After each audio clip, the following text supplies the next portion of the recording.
Je me souviens vraiment, et c'était récurrent, c'était d'écouter un peu l'école des fans et de regarder ça à la télé le dimanche en famille chez mes grands-parents. Donc ça, c'est vraiment un souvenir qui m'a marqué.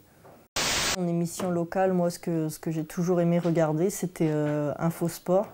C'est vrai que bon, j'aimais bien l'ensemble des sports, j'aimais bien regarder les disciplines sportives qui me plaisaient le plus, mais en découvrir d'autres. On voyait toujours des gens qu'on connaissait forcément, puisque c'était une émission locale. Donc pour moi, c'était vraiment très attrayant. Un seul record a été battu aujourd'hui chez les messieurs, celui de la catégorie vétéran 3. Benoît Kédiné boucle les 8 km 225 en 43 minutes et 55 secondes. Le précédent record appartenait à Jacques Boyer en 50 minutes et 15 secondes. J'ai commencé jeune à courir, je me suis toujours entraîné, sans interruption, si ce n'est que pour quelques blessures. Et puis voilà quoi. Je croise les doigts encore pour pouvoir continuer. Quelques temps, je ne sais pas encore combien de temps. Mais... 5e record en vétéran 3 pour Benoît Kédiné cette année. Et record de participation pour Jacques Palonchier.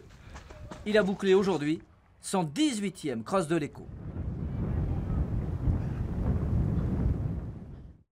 Depuis que je suis plus jeune, on voit de plus en plus d'émissions locales avec des animateurs différents, la diversité des émissions, que ce soit de la cuisine, des jeux, du sport, enfin voilà, on essaie toujours de pouvoir faire découvrir l'archipel d'une façon ou d'une autre. Donc je pense que c'est bien pour l'archipel aussi de pouvoir s'ouvrir. On voit des émissions qui sont diffusées maintenant sur France O par exemple, et je pense qu'il y a beaucoup de gens qui la regardent. Pouvoir ouvrir l'archipel au monde extérieur, c'est vraiment excellent. Après, maintenant, il y a quand même Internet qu'il n'y avait pas auparavant, mais je pense que les gens quand même aiment bien regarder des émissions sur leur petit écran.